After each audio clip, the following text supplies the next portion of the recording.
várias passagens na palavra de Deus que mostra Cristo vitorioso, quando ele volta com o cetro na mão, com toda a autoridade, poder, majestade, a trombeta soando, a trombeta, o clamor ou o clangor da trombeta, Cristo voltando.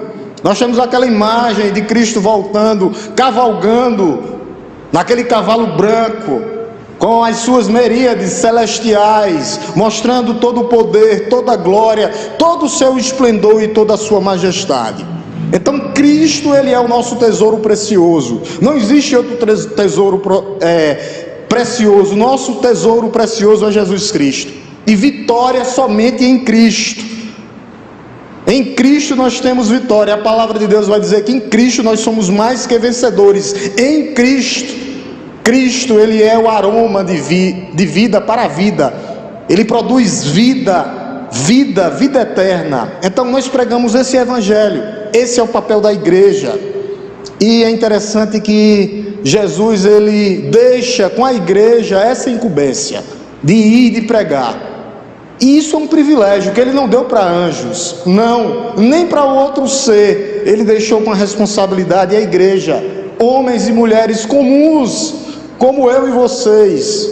Nós temos que ir pregar, anunciar e falar desse amor, o que Cristo fez por nós.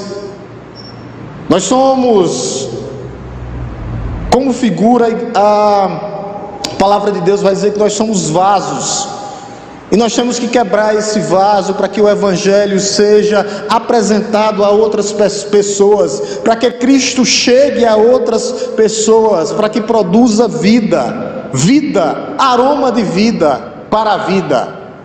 Então nós temos como tema dessa noite a vitória em Cristo. Em Cristo nós somos mais que vencedores. Eu quero que você abra sua Bíblia na segunda carta de Paulo a Coríntios. Nós vamos trabalhar com esse tema, a vitória em Cristo. 2 Coríntios, capítulo 2, nós vamos ler do verso 12 até o verso 17, onde eu vou ler os versos pares, e eu peço que a amada igreja, com atenção, reverência e temor, leia os versos ímpares, para que em seguida nós possamos expor as escrituras sagradas e que essa palavra possa fazer morada no teu e no meu coração nessa noite.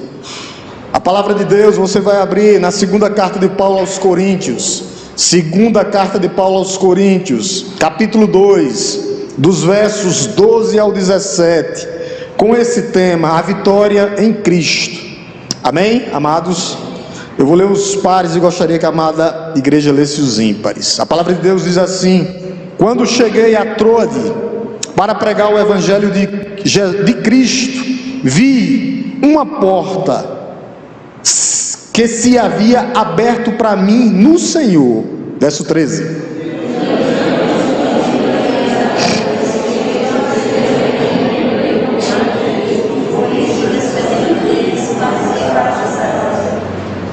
Graças, porém, a Deus, que em Cristo sempre nos conduz em triunfo, e no meio de nós manifesta a fragrância do seu conhecimento em todos os lugares.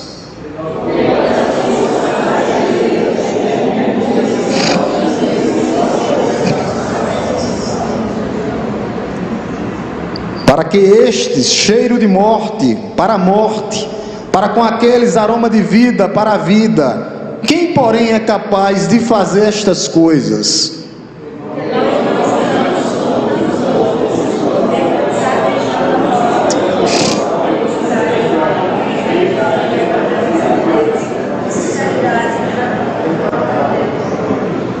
Amém?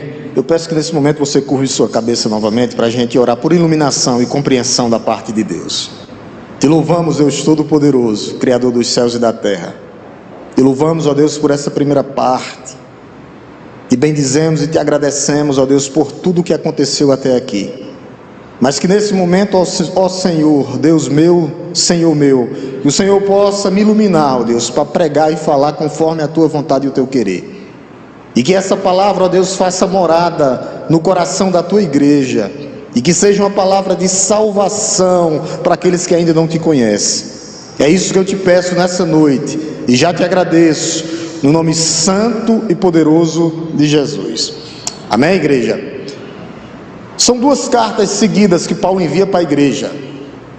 E Paulo escreve essa segunda carta aqui para se defender dos falsos mestres. Aonde você vai, você vê que as cartas geralmente têm a ver com a pregação, porque Paulo combate o quê? Os falsos mestres que estavam entrando dentro da igreja, adentrando dentro da igreja. Paulo havia tido um embate com um crente dentro daquela igreja que estava em pecado. E Paulo, acontece isso na primeira carta. E Paulo expulsa aquele membro da igreja. Paulo expulsa através da disciplina. Então, a igreja ela tem sempre que disciplinar em amor. Mas aquele irmão, ele se arrependeu do seu pecado. Quando chega nessa segunda carta de Paulo a Coríntios aqui, e Paulo escreve a carta dizendo: olhe, receba esse irmão de volta. Por quê? Porque ele se arrependeu. Aceitem-o de volta. Ele se arrependeu do seu pecado. Então, o primeiro ponto que eu queria tirar nessa noite aqui, já como aprendizado, é: a igreja tem que ter misericórdia, porque nós não somos perfeitos e nós temos que receber os irmãos de volta. Se houver verdadeiro arrependimento, nós temos que amar, ter compaixão, ter misericórdia e ter amor e cuidar. A correção, a disciplina é sempre em amor, sempre em amor. E ela tem que causar nos nossos corações, quando somos disciplinados pela própria palavra de Deus, ela tem que trazer arrependimento, contrição, quebrantamento. E principalmente, meu amado irmão, se há alguma coisa que está lhe afastando do Evangelho, tem que haver mudança de vida e transformação, para que eu e você não possamos continuar errando, ou pecando, ou enganando a Deus. Nós não podemos viver assim. Então Paulo diz: ó, recebam esse irmão, recebam esse irmão. Nós temos que receber os irmãos que às vezes chegam cheio de tribulações, saíram, se perderam por algum motivo, mas às vezes está voltando, e essas ovelhas elas têm que ser tratadas. Mas a gente só pode tratar se o irmão permitir que seja tratado. Porque tem pessoas que não se submetem à autoridade divina, muito menos à autoridade humana, constituída como ministro de Deus aqui na terra. Mas eu tenho que lembrar uma coisa para os irmãos: toda autoridade pastoral vem de Deus. Por isso que Paulo, ele confronta aqui os falsos profetas, os rebeldes, que não se dispõem a fazer, mas se dispõem em quê? A criticar, porque é mais fácil criticar do que perdoar. É mais fácil criticar, apontar o dedo para o irmão, do que chegar aí até ele e trazer uma palavra de esperança. A igreja naquele momento tinha que perdoar aquele irmão, perdoar, recebê-lo, acolhê-lo e trazê-lo de volta novamente para a membresia. Esse é o contexto da carta. E nós temos que lembrar o que foi que Jesus disse para nós: se nós não perdoarmos, nós não seremos perdoados. E sabe o que é que Satanás quer? Justamente isso. O contexto aqui é o inimigo das nossas almas trabalhando para que você não possa perdoar seu irmão, para que Satanás alcance vantagem sobre a vida da igreja. Não sou eu que estou dizendo, é Paulo. Volte só um capítulo aí, no verso 11, ou capítulo 2, verso 11, olha o que é que diz. Esse é o contexto, quando a gente não perdoa. Verso 11, para que Satanás não alcance vantagem sobre nós. Quando é isso que ele vai alcançar vantagem sobre nós? Quando nós não perdoamos, quando nós não conseguimos nos relacionar, quando nós ignoramos o nosso irmão que está passando por uma dificuldade, pensando que somos melhores do que eles. O contexto aqui da carta é essa: havia um irmão que tinha voltado, os falsos pastores e mestres incluídos dentro da igreja. Por isso o contexto aqui é de perdão, é de consolo, é de amor. Nós temos que amar. Para quê, pastor? Verso 11, para que Satanás não alcance vantagem sobre nós. Verso 11. Nós temos que ter muito cuidado. Satanás não está nem aí, o mundo já é dele, ele jaz do maligno. Ele quer quebrar o quê? A unidade da igreja. Ele quer destruir o quê? A unidade da igreja. É isso que ele quer, para que ele não alcance vantagem nenhuma sobre nós. Essa é a intenção dele. Ele quer causar caos dentro da igreja, nos ministérios. Às vezes é só um espinhozinho, mas pode se transformar numa ferida. E essa ferida, quando ela não é tratada, ela pode se transformar num câncer. E esse câncer pode trazer a morte. Essa igreja é uma igreja problemática, uma igreja que tinha quatro partidos. Está chegando a política aí, né? Cada um faça o seu, vote corretamente. Só isso. Não agonie seu irmão. O voto é cada um vote em quem quiser e na hora que quiser. Vote certo, faça uma coisa certa. Mas nós temos que abraçar, perdoar o nosso irmão.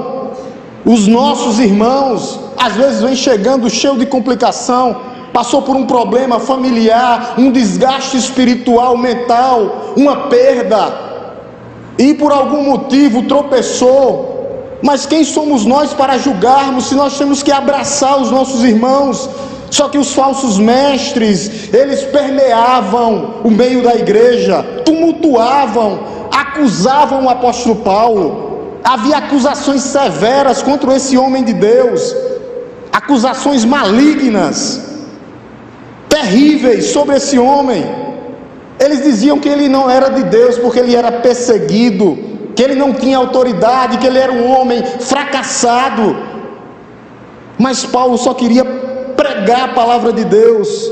Paulo queria manter a unidade da igreja, e é isso que nós vamos fazer aqui, enquanto o pastor Marcos for o pastor, o co-pastor de Cristo nessa igreja. Ninguém pode quebrar a unidade, porque a unidade ela é feita pelo Pai, Filho e Espírito Santo. Um só corpo, um só Senhor, um só batismo, um só Deus e Pai, que age no meio de todos e está sobre todos. Ninguém pode. Mas esses homens levantaram falsas acusações.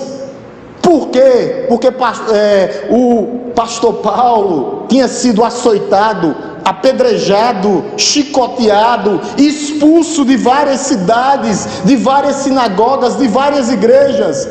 E eles diziam assim: como é que o homem pode ser um homem de Deus e ele sofre?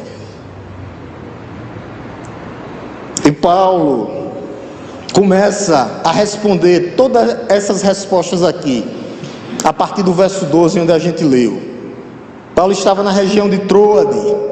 Paulo tinha que pregar o evangelho. Paulo, provavelmente, ele tinha que abrir uma igreja. Ele passava pelas sinagogas, mas olha o que é que ele diz. Ele continuava fazendo o seu papel. Olha o que é que ele diz no verso 12. Ele diz assim, na parte B do verso 12. Olha o que é que ele diz. Verso 12, parte B. Ele diz: quando cheguei a Troade para pregar o evangelho de Cristo, vi uma porta aberta. Abriu-se uma porta. Deus sempre abre uma porta na hora das dificuldades.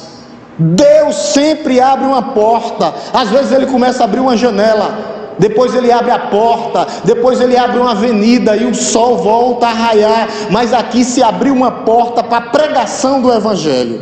E às vezes nós temos a oportunidade. E Paulo vai para essa cidade, abriu-se uma porta. O que é que ele diz? Quando cheguei a Troade para pregar o evangelho de Cristo, vi que uma porta havia se aberto. Quando aparecer uma oportunidade, não perca a oportunidade de pregar o evangelho, de falar do amor de Deus, de pregar o evangelho da salvação. Nós temos que nos esforçar sim para ir pregar o evangelho, anunciar o evangelho de Cristo, mas nós vamos no poder do Espírito Santo de Deus. Pregadores e igreja, eles pregam no poder do Espírito Santo de Deus. É o Espírito Santo de Deus que conduz a igreja de Cristo. Se não for isso, não haverá jamais conversões que salvam. Abriu-se uma porta. Quando abrir uma porta, você vai e entra para anunciar o evangelho da salvação. Pessoas estão se perdendo, e o papel de pregar a palavra de Deus é da igreja. Deus comissiona os anjos para pregar? Não. Deus comissiona a sua igreja, Deus comissiona os seus discípulos, Deus comissiona jovens, Deus comissiona homens, Deus comissiona mulheres, Deus comissiona toda a igreja para pregar um evangelho, o evangelho, sobre uma pessoa. De quem? A pessoa de nosso Senhor e Salvador Jesus Cristo. Olha o que ele diz: cheguei a Troade, no verso 12, para pregar o evangelho de Cristo. O evangelho é sobre Cristo, sobre a obra e a pessoa de Cristo, é sobre o que ele fez por nós na cruz do Calvário, me libertando das trevas, me tirando do lamaçal da... E esse é o papel da igreja: pregar, anunciar Cristo. Às vezes, quando as portas se abrem, passaremos por angústias. Olha o que é que diz: Paulo estava angustiado. Verso 13: no entanto, não tive tranquilidade no meu espírito, mesmo abrindo uma porta, a porta da pregação, a porta para aquele homem de Deus pregasse o evangelho. Naquele momento ele estava angustiado. Olha o que é que ele diz no verso 13: no entanto, não tive tranquilidade. Paulo não estava com o seu coração tranquilo, apesar de um grande ministério. O coração de Paulo estava angustiado. E às vezes nós passamos isso, eu trazendo para a nossa vida cotidiana. Às vezes pode ser no seu ambiente de trabalho, no seu ambiente escolar, no seu negócio, na sua função, na sua profissão. Pode haver inquietação no seu coração, intranquilidade. Você pode passar por isso, porque nós somos humanos, e Paulo estava passando. Mesmo abrindo uma porta, ele estava intranquilo, com o coração desassossegado. Então, nós temos que fazer o quê? Aquietar os nossos corações em Deus. Nós temos que nos aquietar em Deus. Lembram do Salmo 46? Aquietai-vos e saibam que eu sou Deus. Aquiete teu coração nessa noite em Deus, em Deus. Por quê, pastor? Porque poderão chegar más notícias, sim, como chegou para Paulo. Olha o que ele diz: ele estava intranquilo, não tive tranquilidade no meu espírito, porque não encontrei o meu irmão Tito. Ele não tinha encontrado Tito ainda, Tito não tinha voltado para trazer as respostas daquela igreja. Tito tinha levado a carta.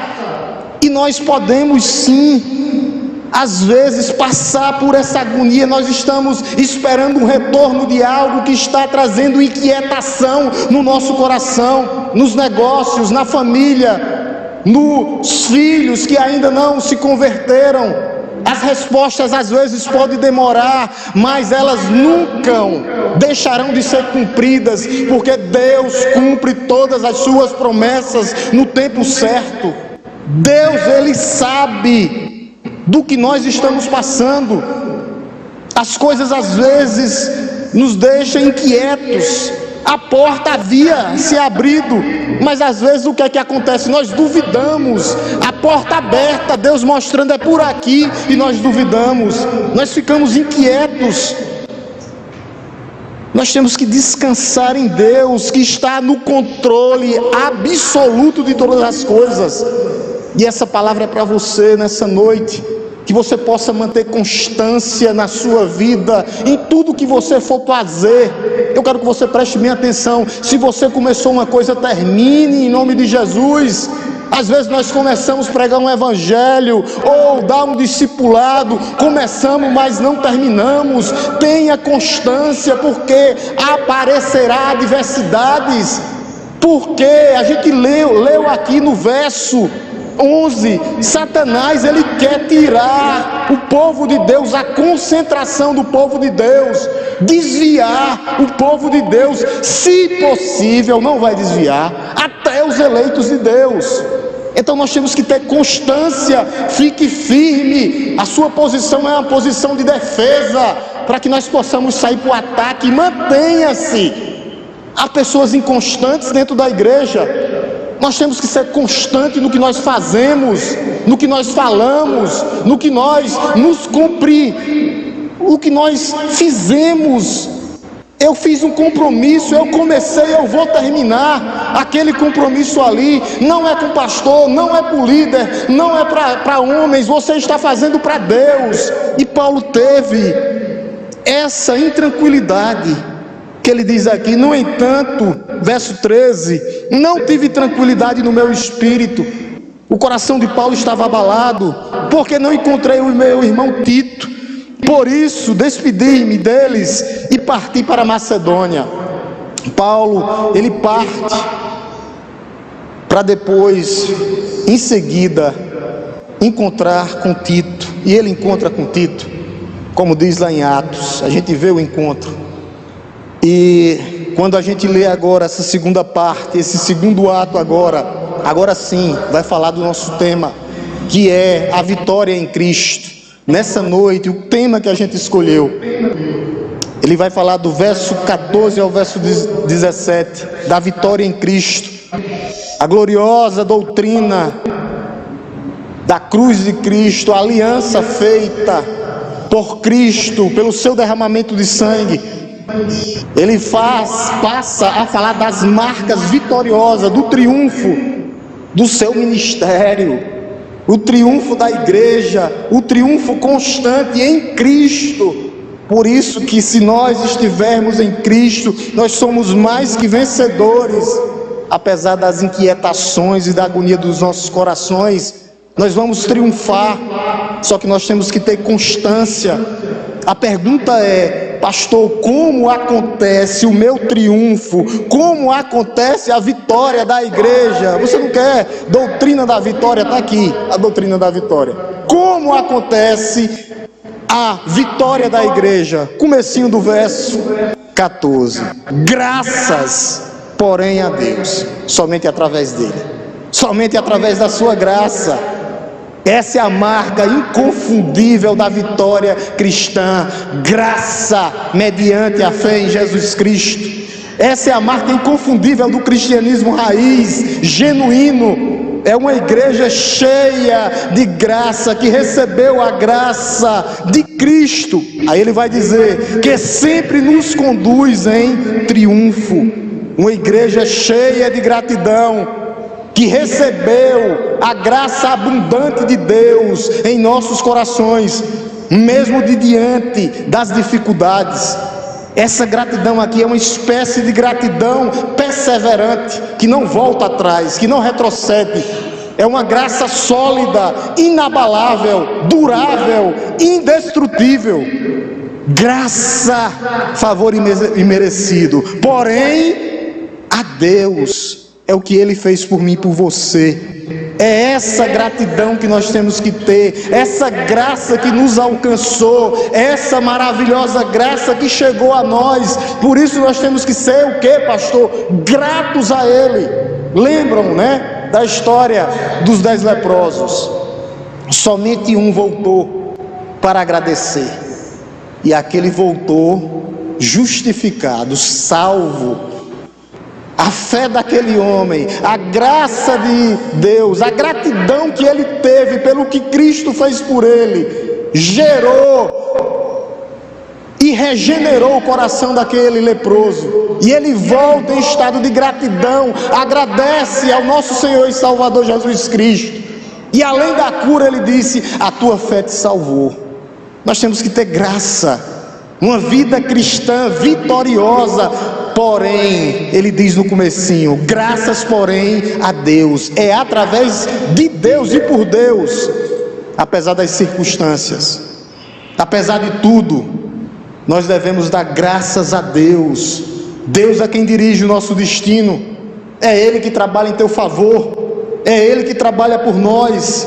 Não existe coincidência na vida cristã, nem determinismo. Você não determina nada, nem eu determino nada. Existe a graça de Deus que nos alcançou, e existe a perseverança dos santos. É isso.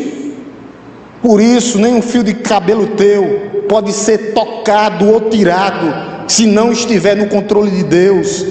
Mesmo que passemos pelo vale da sombra da morte, Deus está conosco, através da sua graça.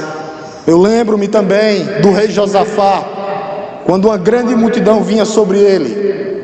Josafá, os amonitas vinham sobre ele, e Josafá não tinha saída.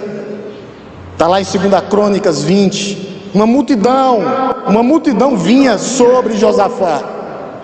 E Josafá reúne a congregação, como nós estamos aqui hoje, decretou o jejum, fez um clamor a Deus, declarou seu medo, disse: Senhor, estou com medo, não sabemos o que fazer, mas os nossos olhos estão postos no Senhor.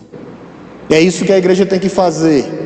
Na hora do momento de dificuldades, de agonia, de decepção, nós temos que conclamar a igreja, chamar a igreja para que a igreja possa estar juntos nesse momento.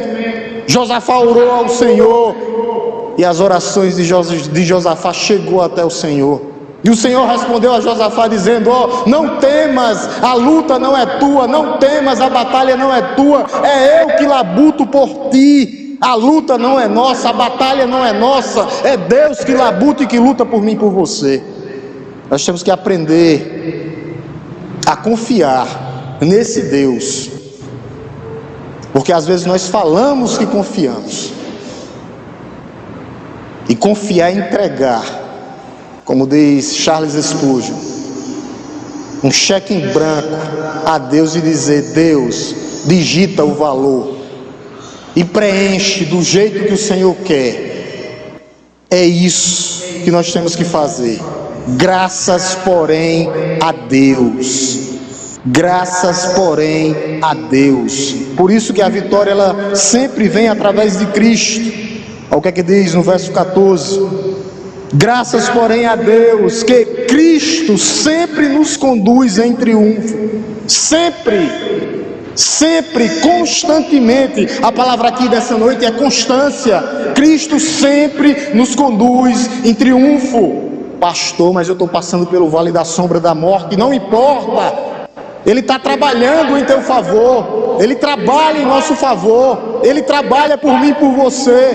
Simplesmente eu preciso confiar. Quando Ele diz que é Cristo que nos conduz em triunfo, aqui a figura era de um general romano que entrava dentro de Roma, sendo aclamado pelo povo, pela vitória sobre os seus inimigos. É isso que Jesus está falando. Todos os nossos inimigos serão colocados debaixo dos estrados dos pés de Jesus. Ele está trabalhando em nosso favor. Por isso ele diz: graças, porém, a Deus em Cristo, que Ele sempre nos conduz em triunfo. Não existe inconstância no amor de Cristo e na vitória sobre Cristo. Aquele que conduz a sua igreja, o ministério de Cristo é sempre nos conduz em triunfo. E Paulo continuava crendo nisso, apesar de ser chicoteado, preso, e no final da sua vida, tendo sua cabeça decepada pelo imperador Nero. Paulo nunca deixou de confiar em Deus, e hoje com certeza está no paraíso. É Deus quem nos conduz em triunfo, é através de Deus que vem a vitória. Finalzinho do verso 14, olha o que é que diz, verso 14 ainda, um verso muito rico. Ele diz, verso 14, aí ele vai dizer, verso 14: graças, porém, a Deus em Cristo, que sempre nos conduz em triunfo. Sempre a vitória vem por Deus e por meio de Deus. É Deus que conduz vitoriosamente o seu rebanho, o seu povo. O problema é que às vezes nós não confiamos. Nós temos que olhar que a nossa força vem do alto, não pela autoajuda dos coaches, não, mas a nossa ajuda vem do Senhor. Eu peço que você, nessa noite, você disponha o seu coração para que você possa absorver toda essa palavra que foi falada para você nessa noite. O triunfo é em Cristo, através de Cristo, por meio de Deus. Como é esse triunfo? Na alegria e na tristeza, na alegria e na dor, na aprovação e na rejeição. Aonde Cristo está, sempre há vitória. Em Cristo somos mais que vencedores, apesar dos falsos apóstolos que queriam macular o apostolado do apóstolo Paulo, falsos profetas, impostores fraudulentos que se filtravam no meio da igreja. Nós temos que ter muito cuidado, que às vezes as provações podem vir de dentro de casa. Eu lembro-me de José, quando foi vendido pelos seus irmãos como escravo. José foi parar no Egito como prisioneiro, foi caluniado. Mas eu me lembro do final da história de José. O mal que vocês intentaram contra mim se transformou em bênção. A igreja sempre é vitoriosa. A figura aqui é de triunfo, através de Deus, através de Cristo. Por isso nós temos que nos manter. Ele diz assim, no verso 14: em Cristo, Ele sempre nos conduz em triunfo. Sempre. Jesus Cristo é o nosso comandante supremo. Ele já derrotou Satanás, já esmagou a cabeça da serpente. Ele já venceu por nós na cruz do Calvário. A batalha é sua, não é sua, é dele. Coloque a sua luta aos pés de Jesus. Ele já conquistou todos os espólios de guerra, que são as almas perdidas, que a sua igreja tem que ir buscar cada irmão nos quatro cantos da terra, pregando para que pessoas sejam regeneradas e salvas dessa prisão que é um mundo sem Deus. Como Jesus nos conduz em triunfo? Como Jesus faz isso?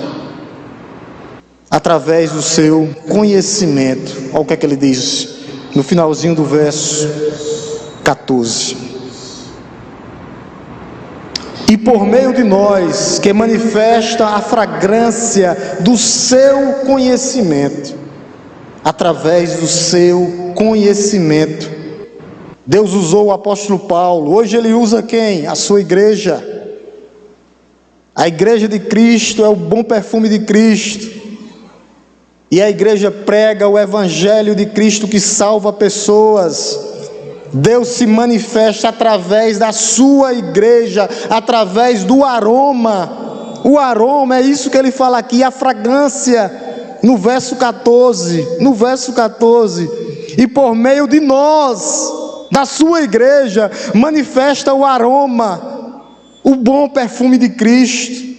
Esse é o papel da igreja, despejar o bom perfume de Cristo. Por onde a igreja passa, ela tem que ser o bom perfume, com testemunho, com vida. Não adianta só falar, é modo de vida, é comportamento, é através do Espírito Santo de Deus, espalhando o aroma, a fragrância, o conhecimento da pregação do evangelho através de Deus. A igreja é o bom perfume de Cristo, é isso que ele diz aqui. A igreja é o bom perfume de Cristo. Verso 15, Paulo está dizendo, verso 15, porque nós, para Deus, com Deus, o bom perfume de Cristo. A igreja é o bom perfume de Cristo. Porque nós somos para com Deus o bom perfume de Cristo. Você é o bom perfume de Cristo. Estamos sendo o bom perfume de Cristo, espalhando o aroma de Cristo, a palavra de Deus por onde passamos. Aqui não é a substância, o líquido, não, são as pessoas, é a igreja que é o bom perfume de Cristo. É o missionário, é o pregador, são todos os membros da igreja que proclamam O que? O aroma de Cristo, o bom perfume de Cristo. Não sou eu que estou dizendo, porque para nós somos para com Deus o bom perfume de Cristo. É a igreja que é o bom perfume de Cristo. É a igreja que espalha o evangelho para almas ser libertadas. A igreja, a primeira igreja batista também, mas a igreja invisível, espalhada nos quatro cantos da terra, aquela que vai herdar o céu, os filhos de Deus, a igreja espalhada nos quatro cantos da terra. E Deus, através de Paulo aqui, ele vai dividir a raça humana em duas categorias. Duas categorias, eu quero que você preste bem atenção. Olha o que ele diz, na parte B do verso 15, a parte B do verso 16. Para com aqueles, aroma de vida, para a vida, aqueles que vão receber o bom perfume de Cristo, que vão acolher o evangelho de Cristo no seu coração. Preste bem atenção. Para com aqueles, aroma de vida para a vida. Quem, porém, é capaz de fazer estas coisas? Paulo divide a raça humana aqui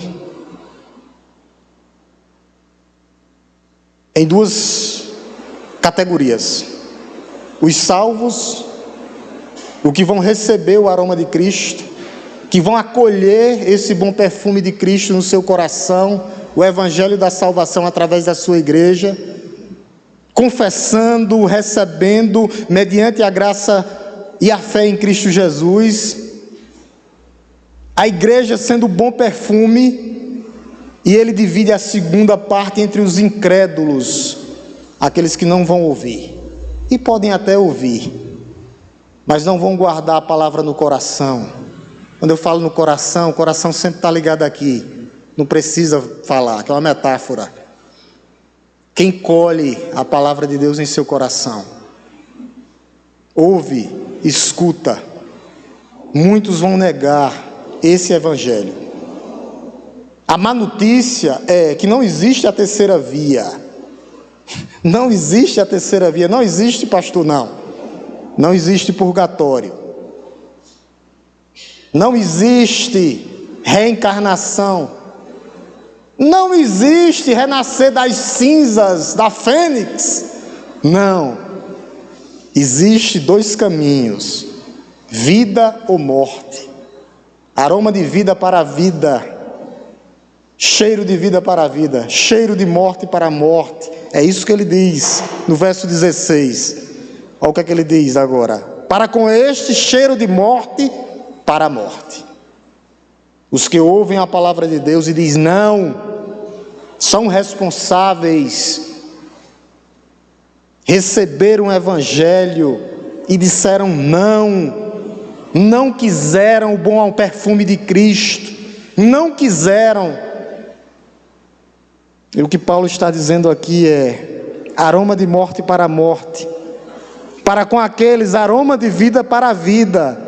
Ele vai dizer aroma de morte para a morte, porque o perfume foi lançado, o perfume foi despejado, que é o evangelho, através da pregação da igreja, que é o bom perfume, mas essas pessoas não receberam.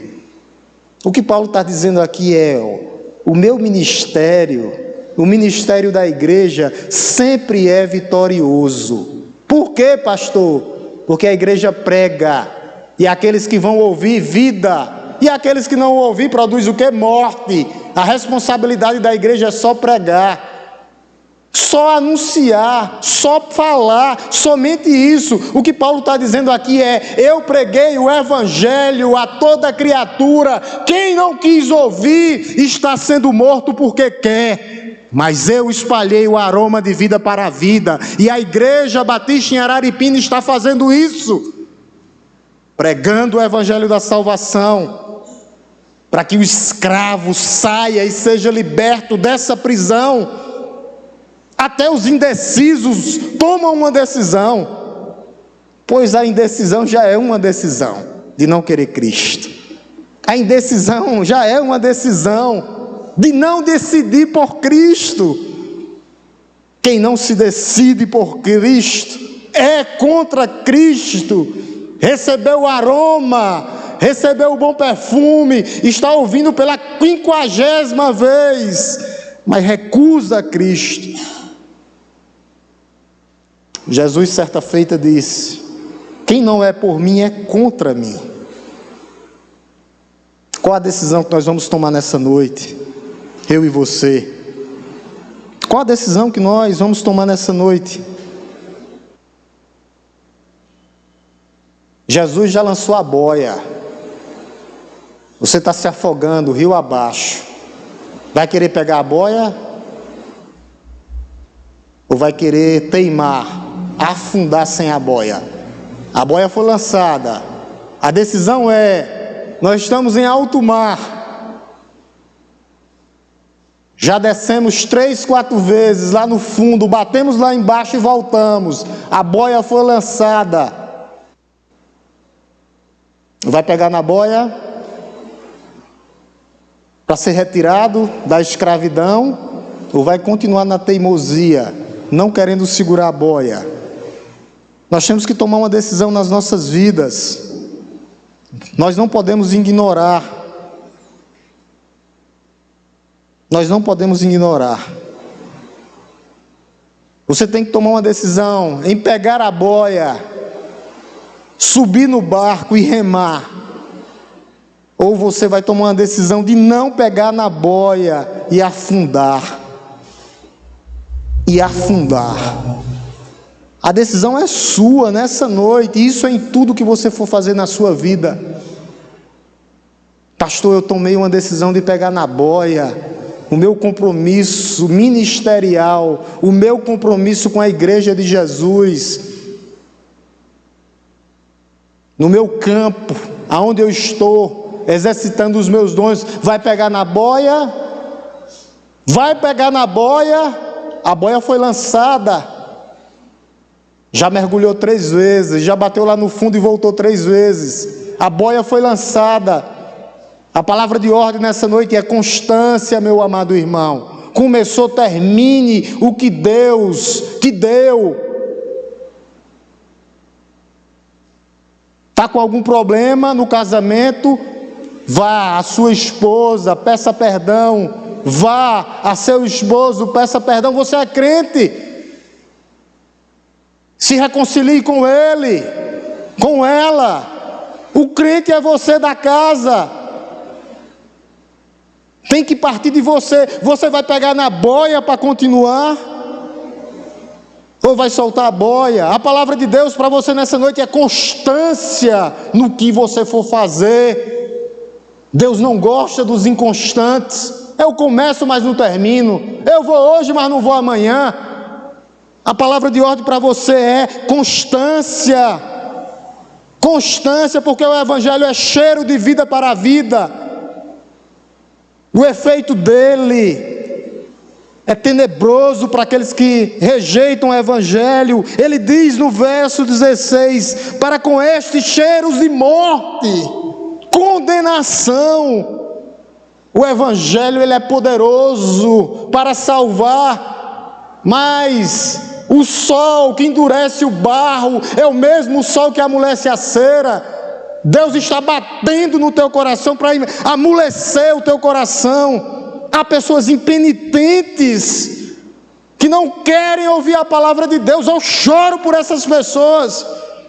E há o segundo efeito, aqueles que vão receber, que ele diz assim: para esse cheiro de vida, aroma de vida para a vida, aroma de vida para a vida, vida eterna, eternidade, junto com o Pai. Paulo termina no verso 16 fazendo uma pergunta, e é muito interessante as coisas de Paulo. Quem é capaz de fazer essas coisas? Quem é capaz de fazer essas coisas? Tudo isso que ele falou até aqui, a igreja, é a igreja que faz isso. É a igreja que ele diz que somos para Deus o bom perfume de Cristo. É a igreja que prega, é a igreja que fala, é a igreja que anuncia, E a igreja somos nós, as pedras vivas, não separados, mas juntos, no poder do Espírito Santo de Deus, exalando o bom perfume de Cristo. O evangelho genuíno, fiel, sem misturas, sem movimentos, sem gritos, sem correrias, sem pular em cima do púlpito. O evangelho genuíno que salva aqueles remanescentes que vão perseverar até a morte, os fiéis à palavra de Deus. Nós podemos fazer o que Paulo está perguntando aqui. Quem, porém, é capaz de fazer estas coisas? A igreja. Como nós fazemos isso, pastor? Ele encerra dizendo: como eu e você vamos fazer isso? No verso 17. Como nós faremos isso, pastor? Verso 17. Porque nós não estamos, como tantos outros, mercadejando a palavra de Deus. Não estamos mercadejando, não. Nós não mercadejamos, não somos politicamente corretos. A igreja é fiel, o pregador é fiel, o pastor é fiel. Não adulterarei, jamais. Não altero, não incluo e não diluo nada. Simplesmente prego a palavra de Deus. É isso que vai atrair corações. Não adianta métodos e meios escusos, não. Isso é mercadejar. Por isso que igrejas nascem e morrem, porque eles mercadejam. Eles incluem, diluem a verdade de Deus. Não mercadejamos para agradar ninguém. Ninguém. O apóstolo Paulo vai dizer: porque nós não estamos como tantos outros. Por isso que é palavra, por isso que é poder do alto, por isso que é homens e mulheres cheios do Espírito Santo. Não nos assemelhamos a eles, não. Há motivos errados que essas igrejas usam, cheias de clientes, falsos obreiros, falsos profetas, métodos escusos para dar movimento em pessoas, cheias de crentes vazios. Como nós devemos pregar o evangelho? Ele encerra dizendo como é que eu tenho que fazer e você tem que fazer.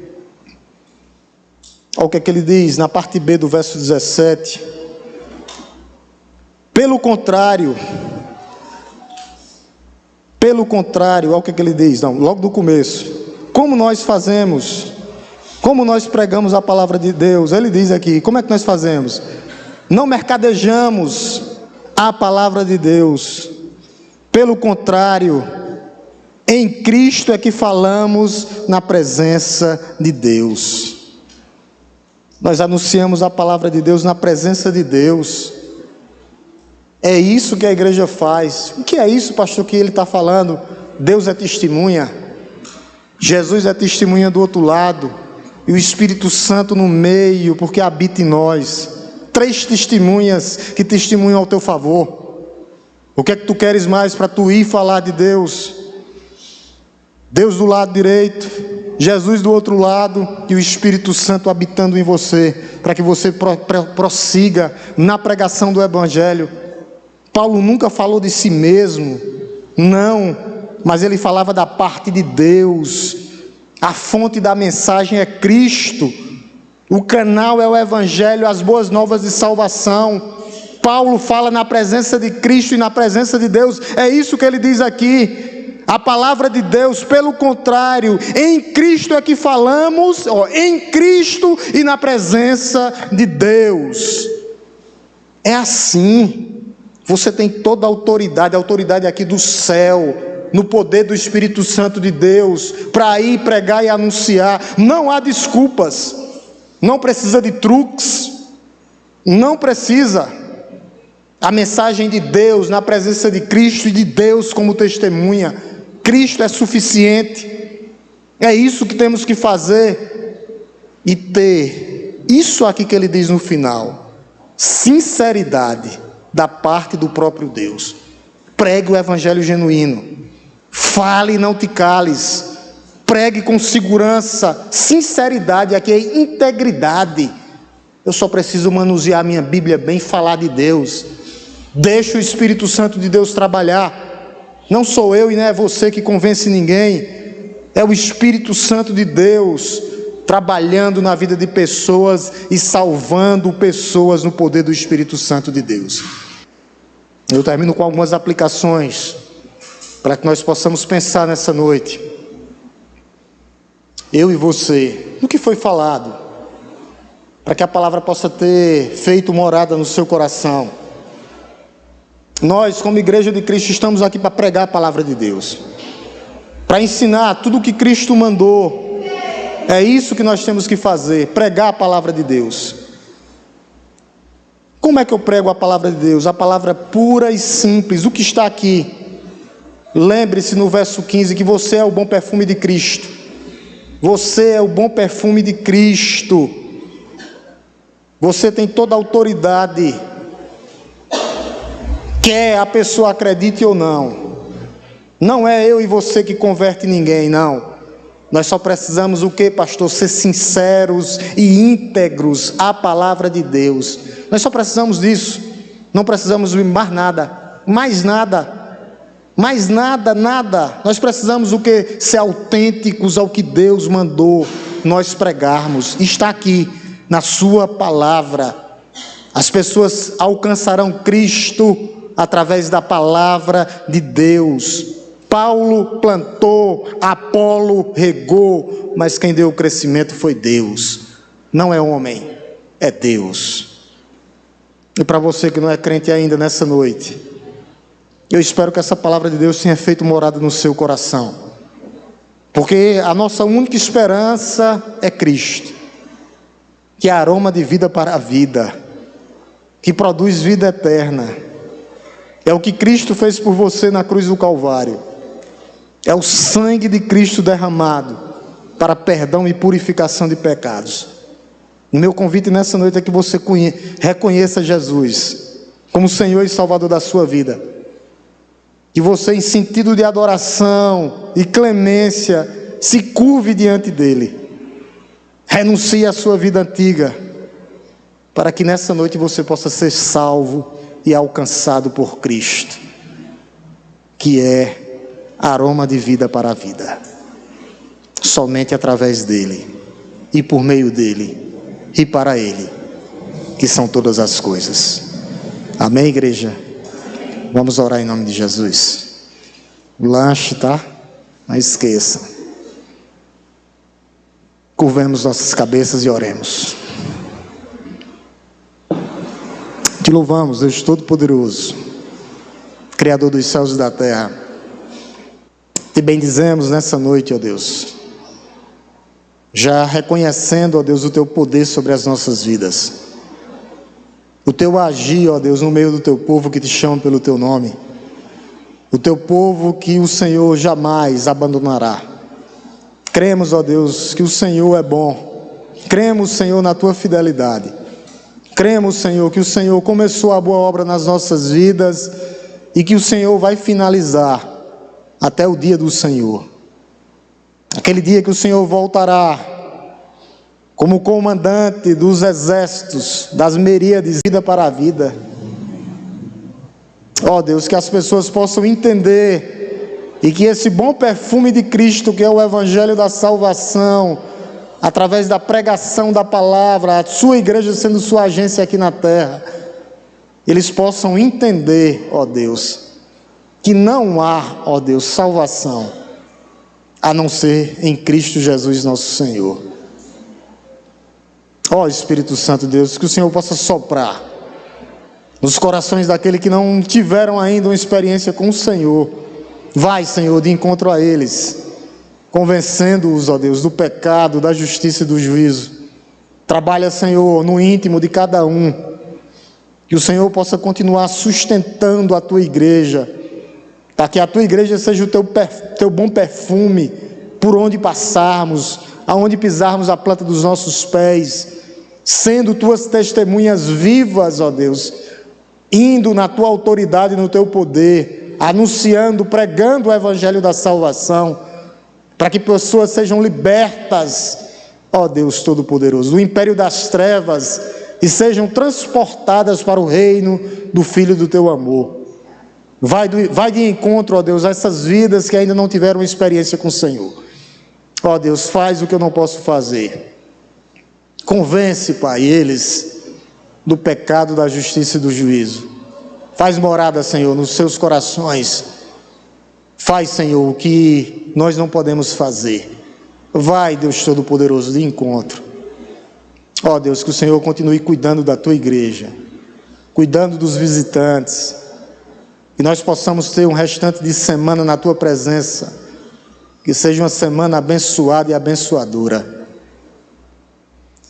Que o amor de Deus Todo-Poderoso, Criador dos céus e da terra, que a graça redentora, salvadora, transformadora do nosso Senhor e Salvador Jesus Cristo, e que as doces consolações do Santo Espírito esteja conosco, não só hoje, mas todos os dias das nossas vidas. Com oração silenciosa, a igreja se despede e tem cantina.